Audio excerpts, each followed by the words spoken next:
Bab 1751. Saat ini, Charlie sedang berjalan di jalanan Osaka. Kali ini dia keluar, dia masih tidak membiarkan Isaac dan yang lainnya mengikuti. Alasannya adalah dia ingin memanfaatkan waktu ini dan langsung melenyapkan sisa 3 ninja yang mengikutinya. Karena Osaka sudah menjadi perhentian terakhir bisnisnya dalam perjalanannya ke Jepang, dia ingin segera menyingkirkan ketiga pengikut ini, dan kemudian bergegas mengunjungi Kyoto. Dia sengaja memimpin ketiga Tenglin untuk meninggalkan pusat kota, bersiap untuk mencari tempat yang cocok untuk memulai. Namun, yang tidak dia duga adalah bahwa 3 orang yang diam-diam mengikutinya sejauh 2 atau 300 meter tiba-tiba mulai menoleh dan berjalan kembali. Charlie tidak bisa membantu tetapi bertanya-tanya, ada apa? Mereka tidak mengikuti saya lagi, apakah mereka menyadari sesuatu? Tapi seharusnya tidak. Saya sendiri tidak menunjukkan niat untuk menyerang. Saya bahkan sama sekali tidak mengetahui keberadaan mereka. Mereka tidak punya alasan untuk melihat sesuatu yang tidak normal.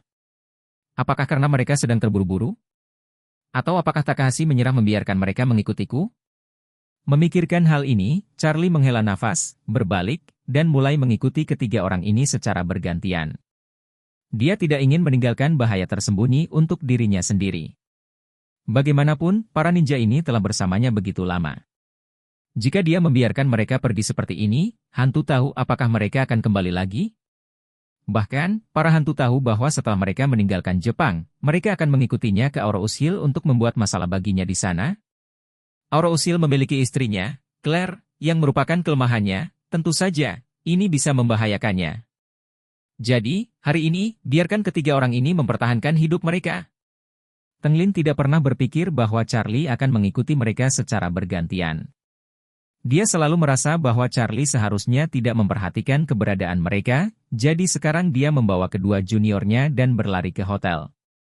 Sudah larut sekarang. Tidak mungkin untuk pergi dari Osaka ke Tokyo dengan Shinkansen atau pesawat terbang, jadi cara terbaik adalah dengan mengemudi sepanjang jalan. Jika Anda mengemudi dengan cepat, Anda dapat mencapai Tokyo dalam 5 atau 6 jam. Oleh karena itu, mereka harus kembali ke hotel untuk mengambil mobil, dan kemudian segera berangkat ke Tokyo. Ketiga orang itu berjalan terburu-buru dan tiba di hotel dengan cepat. Di pintu masuk hotel, Tenglin berkata, "Kedua, Anda datang ke kamar dengan saya untuk mengemasi barang, dan ketiga, Anda pergi ke ruang bawah tanah untuk mengambil mobil dan menunggu di pintu masuk hotel. Kami akan turun dan menemuimu segera." Baik. Si tua ketiga mengangguk, dan ketiga pria itu dibagi menjadi 2 kelompok. Keduanya menggunakan lift untuk naik ke kamar dan hanya mengemasi peralatan lunak dan pemantauan, dan satu naik lift ke garasi bawah tanah untuk mengambil mobil. Begitu Tenglin memasuki lift, dia buru-buru menelepon untuk melapor ke Machi Takahashi. Begitu panggilan telepon, dia buru-buru berkata dengan hormat, "Mr. Takahashi, kita akan berangkat ke Tokyo dalam 5 menit, dan kita diharapkan tiba lebih dari 4 jam. Harap tetap di rumah selama beberapa jam ini, tunggu sampai semuanya dikatakan setelah kita tiba." Takahashi berkata dengan panik, "Tenglin, saya meminta seseorang untuk menanyakannya. Dikatakan bahwa metode pihak lain sangat ganas, dan bahkan gas sarin digunakan. Ini benar-benar gila. Saya takut pada mereka sekarang. Mulailah dengan saya, berapa banyak master yang dimiliki keluarga Tenglin Anda di Tokyo? Cepat biarkan mereka semua datang ke rumahku untuk melindungiku." Tenglin buru-buru berkata, "Tuan Takahashi, kami tidak memiliki banyak tenaga kerja yang tersedia di Tokyo sekarang, karena tenaga kerja yang tersisa telah dikirim ke Kyoto dan sedang mengamati Nanako. Haruskah saya memberitahu mereka untuk segera kembali?" Machi Takahashi ragu-ragu sejenak, lalu berkata, "Tidak perlu. Tinggalkan mereka di Kyoto. Selama mereka bisa mengendalikan Nanako, aku masih punya modal untuk menengahi Takahiko. Anda tidak bisa meletakkan semua telur di kandang yang sama." Tenglin segera berkata, "Oke, kalau begitu kita bertiga akan kembali dulu. Kami harus melindungi keselamatan Anda." Pada saat yang sama, adik laki-laki ketiga Tenglin juga keluar dari lift di lantai bawah tanah kedua dan bergegas ke depan mobil. Begitu dia membuka kunci pintu untuk masuk ke mobil, dia merasakan kekuatan tiba-tiba mencengkeram lehernya tepat dari belakang. Segera setelah itu, dia melihat seseorang menggunakan shuriken untuk menahan tenggorokannya. Apalagi, dia tahu shuriken ini. Itu adalah milik adik laki-lakinya Tenglin Qingtian. Dia bergumam panik di dalam hatinya, mungkinkah orang ini adalah orang yang membunuh adik laki-lakinya? Dia terkejut dan berseru, "Kakak untuk hidupmu. Jangan bunuh aku." Charlie berkata dengan dingin, "Jika kamu ingin bertahan hidup, lakukan saja apa yang aku katakan." Bab 1752. Dia buru-buru menganggukkan kepalanya seperti menghancurkan bawang putih. "Saya mendengarkan Anda, jangan impulsif. Shuriken ini diolesi dengan racun, bahkan jika rusak sedikit, saya tidak akan diselamatkan." Saat ini, setelah Tenglin dan adik kedua dengan cepat mengemasi beberapa barang penting, mereka naik lift ke lobi hotel. Mereka bahkan tidak punya waktu untuk check out, hanya berpikir untuk masuk ke mobil dan kembali ke Tokyo. Namun, ketika mereka keluar, mereka menemukan bahwa mobil mereka tidak menunggu di sana. Tenglin mengutuk, "DMN, Beastar ketiga, apa yang kamu lakukan? Telepon dia." Kakak kedua segera mengeluarkan ponselnya, menelepon, dan mengutuk, "Idiot, apa yang kamu lakukan? Kenapa kamu belum keluar?" Atas permintaan Charlie, yang ketiga berkata, "Kakak kedua, salah satu bannya kempes. Saya kira itu tertusuk. Saya sedang jogging. Saya akan mengganti ban serep. Kenapa kamu tidak turun dan bantu aku?" DMN. Saudara laki-laki kedua berkata kepada Tenglin, "Saudaraku, salah satu ban mungkin bocor. Aku akan mengubahnya untuknya." Tenglin mengangguk dan menasihati, "Kalian berdua bergerak lebih cepat." Garasi bawah tanah. Orang ketiga yang memegang shuriken Charlie di lehernya, memohon, "Saudaraku, saya telah menelepon sesuai dengan instruksi Anda. Dapatkah Anda mengampuni hidup saya?" Charlie sedikit tersenyum, "Kamu melakukan pekerjaan dengan baik. Aku akan membiarkanmu menderita lebih sedikit." Setelah berbicara, sebelum dia pulih, Charlie membanting tangannya. Mendengar bunyi klik, leher orang itu patah dalam sekejap, dan seluruh orang kehilangan kesadaran pada saat ini dan berubah menjadi mayat. Setelah itu, Charlie tidak ragu-ragu, dan langsung memindahkan badannya ke samping mobil, dengan punggung menghadap ke depan mobil, seolah sedang memeriksa di belakang panggung. Dan Charlie sendiri, di belakang mobil sebelah, menyembunyikan napas, menunggu ikan berikutnya ditangkap. Kali ini, anak kedua berlari dengan keras. Karena mudah tersinggung, kewaspadaan seluruh orang berkurang banyak. Melihat yang ketiga masih jongkok di ban mobil, dia tiba-tiba kehabisan napas.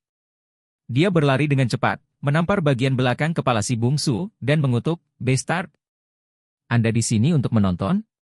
Apa kau tidak tahu cara mengeluarkan ban serep dan dongkrak dulu?" Setelah selesai berbicara, dia melihat tubuh termuda, diayunkan oleh tamparan, dan jatuh ke tanah. Anak kedua melihat matanya tiba-tiba terbuka dan menatapnya, dan dia langsung ketakutan. Pada saat ini, dia menyadari bahwa dia telah diincar. Selain itu, sangat mungkin bahwa geng yang membunuh Tenglin Qingtian keempat sedang mengincar mereka. Memikirkan hal ini, dia melarikan diri dengan ketakutan.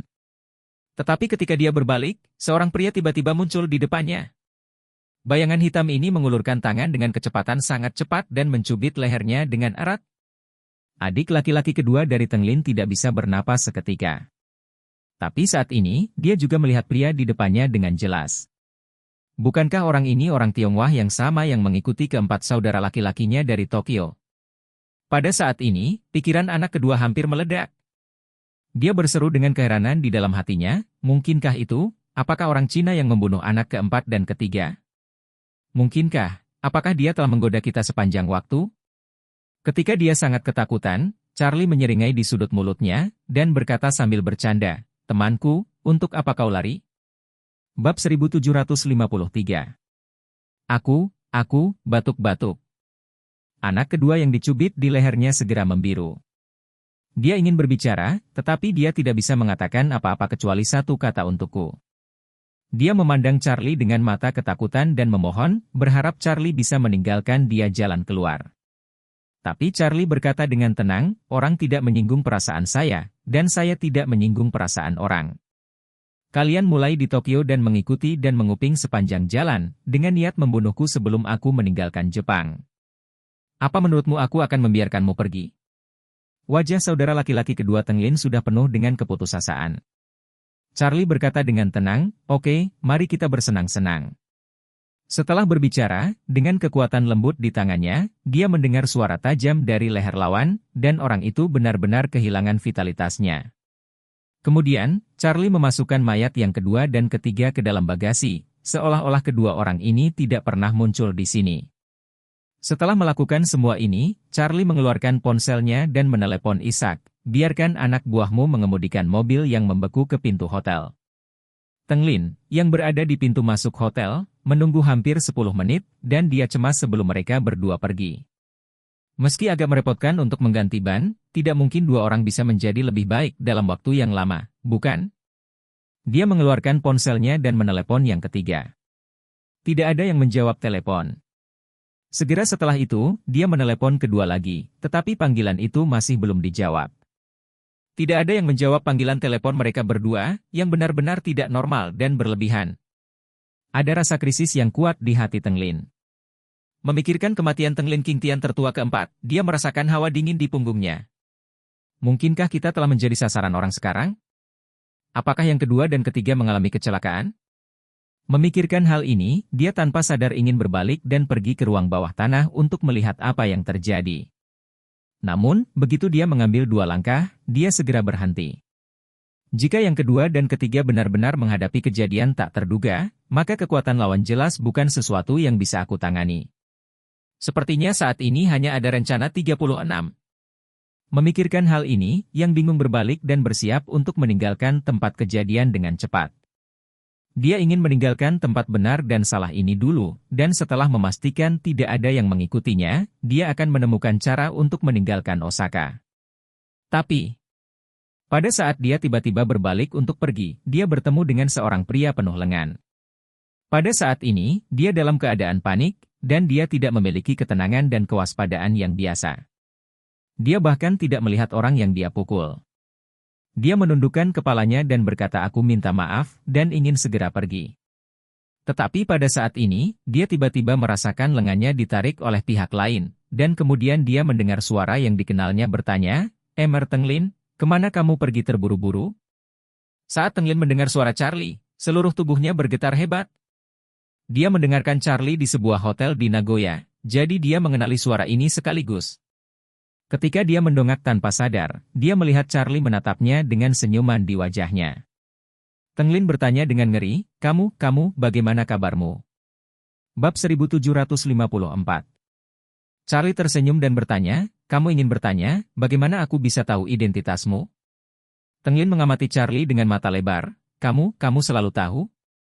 Charlie mengangguk dan berkata sambil tersenyum, tentu saja aku tahu. Ini tidak mungkin. Apa yang tidak mungkin? Salahkan itu pada kekuatan ninja Anda, itu benar-benar sedikit kuat. Tenglin tersambar petir. Dia berseru dan bertanya, apakah adik laki-lakiku dibunuh olehmu? Charlie mengangguk dengan murah hati dan berkata, ya, ini aku. Setelah berbicara, Charlie menambahkan, kakak laki-laki kedua dan ketiga Anda juga dibunuh oleh saya. Tubuh mereka sekarang terbaring di bagasi Anda. Bastard! Tenglin meraung, dan segera, dari belenggu tangan kirinya, belati tiba-tiba jatuh dari tangan kirinya. Segera setelah itu, dia memusatkan semua kekuatannya di tangan kirinya, dan tiba-tiba menusuk Charlie dengan seluruh kekuatannya. Melihat gerakannya, Charlie tersenyum tipis, masih memegang lengan kanannya dengan satu tangan, dan memegang pergelangan tangan kirinya dengan tangan lainnya dengan tenang. Tenglin tidak menyangka bahwa kekuatan Charlie sangat luar biasa, dan tangan kirinya begitu digenggam olehnya sehingga dia tidak bisa bergerak sama sekali. Charlie melihat wajahnya penuh keterkejutan dan tersenyum dan berkata, Tenglin, jangan terlalu gugup.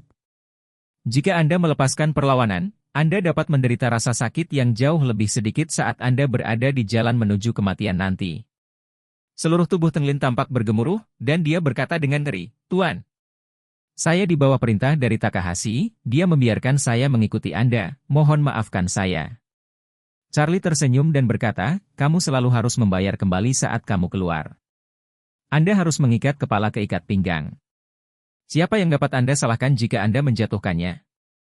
Tenglin berseru, selama kamu tidak membunuhku, aku bersedia membantumu membunuh Machi Takahashi dan membalaskan dendammu. Tidak dibutuhkan. Charlie berkata dengan dingin, hal yang paling tidak kusuka dalam hidupku adalah kamu, budak rumah tangga dari 3 nama keluarga yang menjual untuk kemuliaan. Lagi pula kamu sudah mati. Jika kamu mati dengan sedikit hati dan tulang punggung, aku akan menganggapmu sebagai seorang pria. Tenglin tersedak dan berkata, Tuan, bukankah Anda memiliki pepatah Cina kuno bahwa lebih baik hidup daripada mati? Bahkan jika Anda seekor anjing, itu lebih buruk dari kematian. Charlie tersenyum ringan, bahkan menjadi anjing, kamu tidak layak. Karena itu, Charlie meremas meridian pergelangan tangannya dan menggunakan semburan kekuatan, dan mengikuti meridiannya untuk menghancurkan semua meridiannya. Tenglin hanya merasa kakinya tiba-tiba melunak, dan kemudian seluruh tubuhnya kehilangan dukungan, seolah-olah semua kekuatan tubuhnya telah disedot pada saat ini. Dia ngeri dan tidak tahu apa alasannya atau apa yang baik, ketika truk kontainer berpendingin berhenti di pinggir jalan. Anak buah Ishak lari dari mobil dan berkata dengan hormat kepada Charlie, Tuan, apa yang kamu inginkan? Charlie tersenyum sedikit, dan mendukung Tenglin yang lemah, dan berkata kepada bawahan Ishak, temanku minum terlalu banyak. Anda bisa membawanya ke mobil Anda. Dia masih memiliki 2 orang teman, dan seseorang harus mengusirnya. Pria itu segera mengangguk, mengambil alih Tenglin dan bersiap untuk membawanya ke kompartemen penumpang mobil berpendingin. Tenglin terkejut, dan berseru, kemana kau membawaku? Charlie tersenyum dan berkata, lihat, seluruh tubuhmu sudah lunak dan berlumpur sekarang. Ini tidak sesuai dengan karakteristik ninja. Apakah Anda ninja dengan kesabaran dan keras seperti besi? Saya akan menempatkan Anda di wadah nanti. Beku di dalam mobil selama beberapa jam, jadi kamu bisa mendapatkan kembali kekerasan ninja. Apa? Pembekuan? Tenglin memohon dengan putus asa, Tuan, saya mohon, saya benar-benar tidak ingin mati. Saya tidak ingin mati. Setelah berbicara, dia tidak bisa menahan diri untuk melihat ke kejauhan, melihat para pejalan kaki di sisi jalan berteriak, tolong! Tolong! Namun, di detik berikutnya, dia menyadari bahwa dia tidak hanya kehilangan kekuatan di seluruh tubuhnya, tetapi suaranya menjadi sangat lemah. Meski serak, suara ini, orang yang berjarak 2 meter tidak akan mendengar gerakan apapun. Saat ini, Ishak juga berlari. Dia mendatangi Charlie dan buru-buru bertanya, Tuan, apa urusanmu? Charlie memberinya kunci mobil dan berkata, ada sebuah mobil komersial di tempat parkir 094 di ruang bawah tanah, dan ada 2 ninja di dalam bagasi. Anda mengendarai mobil keluar, dan pergi ke tempat yang aman dengan mobil freezer. Letakkan orang di bagasi, dan orang di kopilot, ke dalam freezer, lalu kirim 4 patung es ke gerbang rumah Machi Takahashi di Tokyo agar dia menandatanganinya. Bab 1755. 5 jam kemudian. Langit semakin cerah. Di langit Tokyo, ada sentuhan ikan putih. Hari baru telah dimulai. Banyak orang bangun dari tidur nyenyak, tetapi banyak orang tidak pernah tidur. Malam yang baru saja berlalu, seluruh Tokyo hampir terbalik. TMPD memberangkatkan semua, dan bahkan mendukung sejumlah besar orang dari beberapa kota kecil terdekat.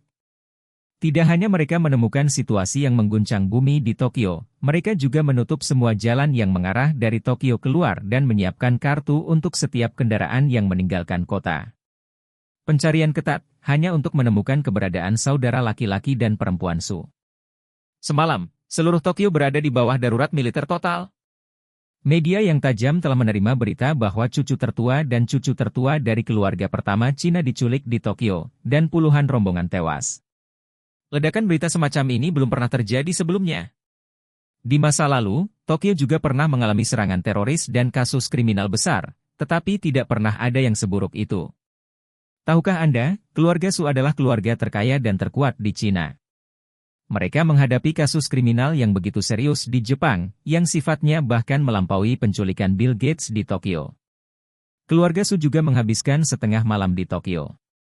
Kali ini, keluarga Su tidak hanya memiliki ratusan master tersembunyi, tetapi ZNN juga datang secara pribadi. TMPD sangat mementingkan kedatangan ZNN, dan direktur secara pribadi mengundangnya ke TMPD untuk memberitahu dia tentang proses penyelidikan kasus ini. Proses pendeteksian TMPD sebenarnya adalah membawa Machi Takahashi dan Takehiko Ito ke TMPD untuk diinterogasi. Sebab, menurut mereka, keduanya adalah tersangka. Selain itu, kedua orang itu merasa bahwa itu pasti yang disebut pihak lain, dan mereka saling merugikan pada saat yang sama. Takehiko merasa bahwa Takahashi pasti sengaja ingin menggunakan kejadian ini untuk menuangkan air kotor ke keluarga Ito, sehingga keluarga Su dapat sepenuhnya membasmi keluarga Ito. Machi Takahashi merasa Takehiko Ito pasti merasa tidak bisa mendapatkan kerja sama dari keluarga Su dan sengaja ingin menjebaknya, sehingga mereka meninggalkan anak panah ninja dari keluarga Tenglin di tempat kejadian. Ini jelas menunjukkan bahwa mereka menanam dan menyalahkan. TMPD juga mengalami kerugian. Dalam pandangan mereka, meski kedua lelaki itu tampak memiliki motif tertentu, TMPD tidak bisa menemukan bukti yang substantif. Satu-satunya bukti adalah panah ninja yang tertinggal di tempat kejadian. Anak panah ninja ini benar-benar milik keluarga Tenglin, dan keluarga Tenglin terikat pada keluarga Takahashi. Ini adalah sesuatu yang diketahui semua orang di kelas atas Tokyo, dan TMPD secara alami mengetahuinya. Namun, bukti ini agak mendadak. Sebab, tidak ada yang terluka oleh panah ninja di lokasi di mana panah ninja ditemukan. Pembunuhnya sangat profesional sehingga dia membunuh lebih dari selusin orang tanpa meninggalkan mulut yang hidup. Kenapa dia meninggalkan anak panah ninja yang tidak berguna sama sekali? Ini mungkin penutup mata yang ditinggalkan oleh pihak lain. Oleh karena itu, Ketua TMPD berkata kepada ZNN, "Tuan Su, kita harus terus menyelidiki masalah ini. Lagi pula, sulit untuk menjelaskan masalah hanya dengan panah ninja, dan kemungkinan besar pihak lain meninggalkannya hanya untuk membingungkan kita, seperti bom asap." ZNN berkata dengan wajah hitam kepada Direktur TMPD, "Saya tidak peduli apakah itu bom asap. Jika TMPD dapat menemukan putra dan putri saya dalam waktu 24 jam, dan memastikan keselamatan mereka, saya tidak dapat lagi meneruskan masalah ini ke TMPD, tetapi jika sudah melebihi 24 jam, atau jika ada kecelakaan pada putra atau putri saya akan pasti mengumumkan masalah tersebut kepada dunia.